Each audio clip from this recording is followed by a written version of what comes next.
आप सभी को शुभ दीपावली और माता लक्ष्मी की कृपा आप पर सदा बनी रहे। भगवान विष्णु की आशीर्वाद से आप हमेशा प्रगति की ओर बढ़ते रहें। जानते हैं कि हमें लक्ष्मी पूजन कैसे करना है। दीपावली त्यौहार हिंदू धर्म में सबसे बड़ा त्यौहार माना गया है और हमें किस तरह लक्ष्मी पूजन करना है, क्योंकि बिना लक्ष्मी के तो संसार अधूरा है। जो भी हमें सुख सुविधा मिलती है वो हमें सारी ऐश्वर्य जो मिलते हैं वो हमें माता लक्ष्मी की कृपा से ही प्राप्त होते हैं। लक्ष्मी जी का पूजन और स्वागत हम अच्छे से करेंगे तो माता लक्ष्मी की कृपा हमारे ऊपर सदा बनी रहेगी। तो सबसे पहले जानते हैं कि हमें कौन कौन सी सामग्री चाहिए माता रानी की पूजा में, कौन कौन सी सामग्री चाहिए हमें माता लक्ष्मी के पूजन में। तो आइए आप लोग भी देख लीजिए। सबसे पहले हमें एक चौकी की ज़रूरत पड़ेगी। आप लोग पूजा करने के लिए अपनी दिशा देख लीजिए कि आप किस दिशा में पूजन कर रहे हैं, क्योंकि माता लक्ष्मी की दिशा उत्तर दिशा में होती है और भगवान कुबेर का भी जो दिशा होती वो भी उत्तर दिशा में होती है। अगर आपको उत्तर दिशा नहीं मिल पा रही है तो कोई बात नहीं, आप पूर्व दिशा में चौकी लगाएं और आपका मुख पूर्व दिशा में रहे। सबसे पहले तो आपको एक चौकी लगा के उस पर लाल वस्त्र बिछाना है।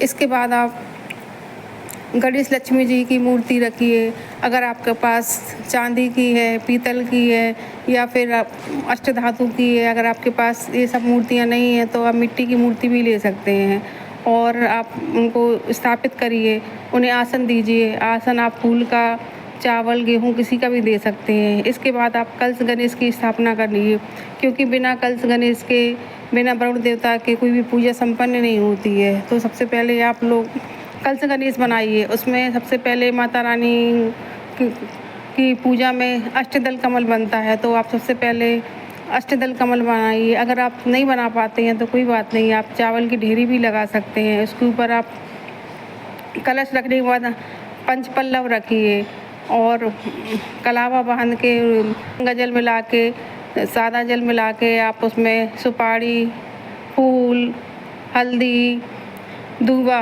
इस तरह रख के आप उसका मुख ढक दीजिए। इसके बाद आप दीपक जलाइए कलश गणेश में, क्योंकि हमारी पूजा का जो साक्षी होता है वो दीपक ही होता है। हमें पूजन करने से पहले सबसे पहले कलश गणेश का दीपक जलाना है। इसके बाद हमें पूजा में और भी सामग्री की आवश्यकता पड़ेगी, वो आप लोग एक बार देख लीजिए। लक्ष्मी पूजन में हमें जितने अच्छे से हम पूजन करेंगे माता रानी की कृपा उतनी ही रहेगी और उतने ही माता रानी प्रसन्न होगी और माता रानी आकर्षित होगी। तो सबसे पहले माता रानी को कौन कौन सी चीज़ प्रिय है वो आप लोग देख लीजिए। माता रानी लक्ष्मी माता की पूजन में सबसे पहले तो कौड़ी, माता रानी को कौड़ी, क्योंकि कौड़ी समुद्र से निकली है, माता रानी को बहुत प्रिय है। और कौड़ी, खड़ा धनिया, हल्दी की गांठ, कमलगट्टे की माला, स्टफिंग और श्री यंत्र, शंख, इन चीज़ों का होना बहुत ज़रूरी है। माता रानी इन चीज़ों से बहुत ज़्यादा प्रसन्न होती है। तो आप पूजा में सारा सामान एकत्रित करिए और लक्ष्मी पूजन में माता रानी को कमल का पुष्प अवश्य चढ़ाइएगा। अगर आपको कमल का पुष्प नहीं मिलता है तो आप लाल गुलाब भी चढ़ाइएगा, क्योंकि माता रानी को लाल गुलाब भी अति प्रिय है। और माता रानी का प्रिय भोग क्या है और आपको किस चीज़ का भोग लगाना है। लक्ष्मी पूजन में हमें माता रानी को मखाने की खीर का भोग अवश्य लगाना चाहिए, क्योंकि माता रानी को मखाने की खीर अति प्रिय है। और पंचमेवा का भी भोग लगाइएगा। सुंदर सी रंगोली ज़रूर बनाइए।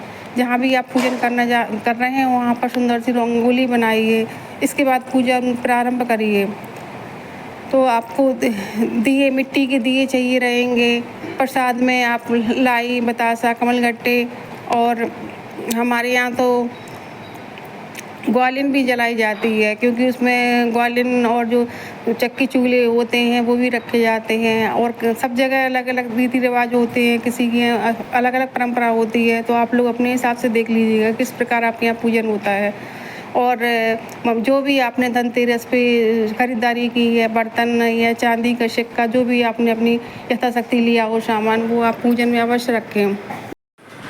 लक्ष्मी पूजन में अगर आपने कोई चीज़ सोने या चांदी की नहीं ले पाई है तो आप पुरानी गहने भी अपने निकाल कर अवश्य रखिएगा। उन्हें हवन पूजन में धूप-धपत्ती से ज़रूर उन्हें शुद्ध करिएगा। और माता लक्ष्मी की पूजन में कुछ रुपया पैसा बस रखिएगा, क्योंकि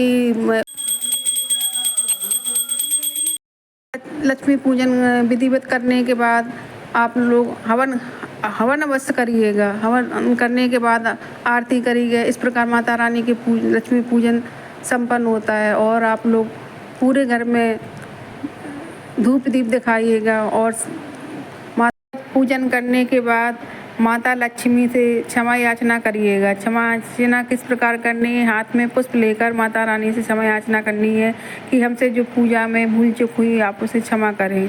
इस प्रकार पूजा संपन्न होती है।